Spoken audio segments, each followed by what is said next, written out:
toda tribulação, todo confronto, todo desafio que vier na sua vida, esse desafio estará sob a mão de Deus.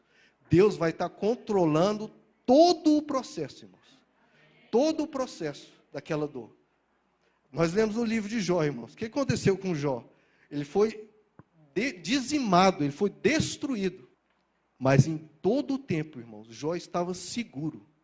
Ele estava protegido por Deus. Satanás queria arrebentar com Jó, e Deus falava, olha, pode fazer tal coisa, mas só até aí. Só até aí.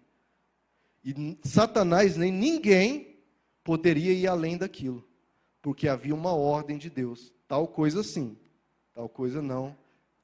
Jó estava sob o controle de Deus, irmão. Jó se sentia desamparado, se sentia só, se sentia totalmente sem Deus. Mas ele não sabia, irmãos, que Deus estava completamente com ele. Ele estava protegido, estava sendo entristecido, mas estava protegido. Por incrível que pareça. Então, Deus vai permitir que algumas coisas nos sobrevenham. Olha no verso 7. Assim acontece, tem um propósito nisso, como foi na vida de Jó, com você também. Assim acontece, para que fique comprovado que a fé que vocês têm, muito mais valiosa que o ouro que perece, mesmo que refinado pelo fogo, é genuína e resultará em louvor, glória e honra, quando Jesus Cristo for revelado. Irmãos, quando Jesus Cristo for revelado, Jó vai ganhar um grande abraço de Deus. E você também. E ele vai falar, muito bem, servo bom e fiel. Foste fiel no pouco. No pouco que nós tivemos aqui na terra, nós fomos fiel. E eu no muito te colocarei. Isso, Jesus Cristo vai, quando for revelado, vai dizer para você, muito bem, servo bom e fiel. E não tem nada mais que eu espero ouvir que isso, irmão. Para mostrar mais uma vez essa questão de que coisas vão nos abater, irmãos, agora vamos pular para o verso 4, o capítulo 4. Eu falei, né, que a carta de 1 Pedro, toda lida sobre isso, sobre a questão dos cristãos passarem por aflições, como Jesus diz. Capítulo 4, verso 12. Olha só, como o apóstolo Pedro é instrutivo. Amados, não se surpreendam, ele é bem enfático, não se surpreendam com o fogo que surge entre vocês para os provar, como se algo estranho lhes estivesse acontecendo. Olha só, não se surpreendam. Se você for abatido por alguma prova, alguma tribulação, não se surpreenda. Ele fala como se tivesse algo estranho acontecendo. Não, mas meu Deus, por que isso está acontecendo comigo? Não se surpreenda. Verso 13, mas alegrem-se à medida que participam dos sofrimentos de Cristo, para que também, quando a sua glória for revelada, vocês exultem com grande alegria. Ele fala, irmãos, nós vamos ter que padecer, sofrer os sofrimentos de Cristo.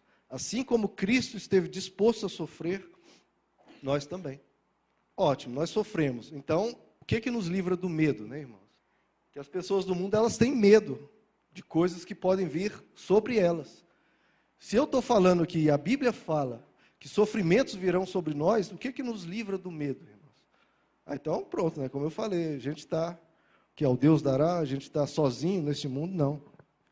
Jesus, em João capítulo 14, ele diz, deixo-lhes a paz, a minha paz lhes dou. Não a dou como o mundo a dá. Não é como o mundo dá, que a paz que o mundo dá é circunstancial. Se tudo está bem, você está em paz. Se está mal, não estou em paz. Não. Ele fala, não se perturbem os seus corações, nem tenham medo. Nem tenham medo. Jesus fala, não perturbem os seus corações, nem tenham medo. A gente sabe que na Bíblia, 366 vezes diz, não temas. Então Deus fala para você, não temas. Vai vir sofrimento? Vai. Mas não temas. A gente sabe a história que Jesus falou, que a casa firmada na rocha e a casa firmada na areia, as duas passam por tempestade, as duas. Qual que é a diferença? Mas então não tem diferença em ser cristão e seguir a Deus? Tem. Porque só uma vai ficar de pé, irmãos. Só uma vai ficar de pé. Aqui na terra e na eternidade, só uma vai ficar de pé. A nossa casa, se estiver firmada na rocha, vai permanecer de pé. Não se perturbem os seus corações, nem tenham medo. Como Jesus falou, teremos aflições, mas tenha de bom ânimo. Tomás Kempis diz uma coisa, irmãos, que o que mais nos afasta do progresso espiritual e do aperfeiçoamento na vida é o medo de dificuldade e medo da batalha. Então, uma coisa é, não temas, irmãos, não tenham medo, porque a gente tem um Pai que nos protege com o seu poder. Ele fala, não se perturbe o coração de vocês, creiam em Deus, creiam também em mim. Por que nós não devemos ter medo? Porque nós temos um Deus, irmãos, que está olhando por nós. Deus está nos transformando e está nos edificando. E nós sabemos, irmãos, que esse mundo onde nós vivemos é mau. Esse mundo aqui, cada vez que você peca, você confirma esse mundo de sofrimento. Que é um mundo que não era para existir. Mas cada vez que a gente erra e peca, a gente confirma esse mundo. E isso nos faz sujeitos a colher o resultado desse pecado. 1 Pedro 2, capítulo 2, verso 3. Olha só o que ele fala. Agora que provaram que o Senhor é bom. Nós experimentamos isso, irmãos. Nós comprovamos isso na nossa vida, que Deus, Ele é bom. E se Ele é bom, confie nele.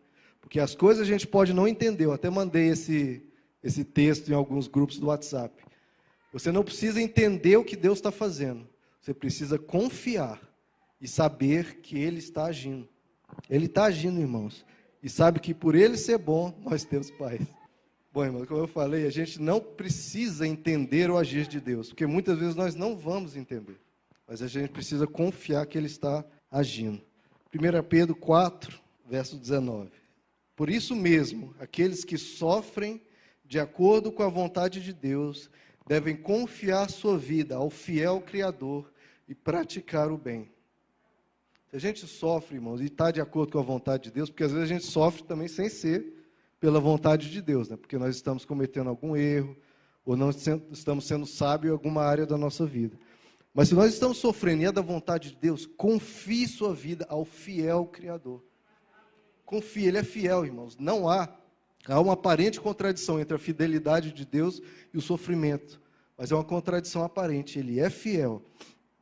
Lá em Isaías, vocês não precisam abrir, 54, diz assim, embora os montes sejam sacudidos e as colinas devam ser removidas, ainda assim a minha fidelidade para com vocês não será abalada, nem a minha aliança de paz será removida, diz o Senhor que tem compaixão de você.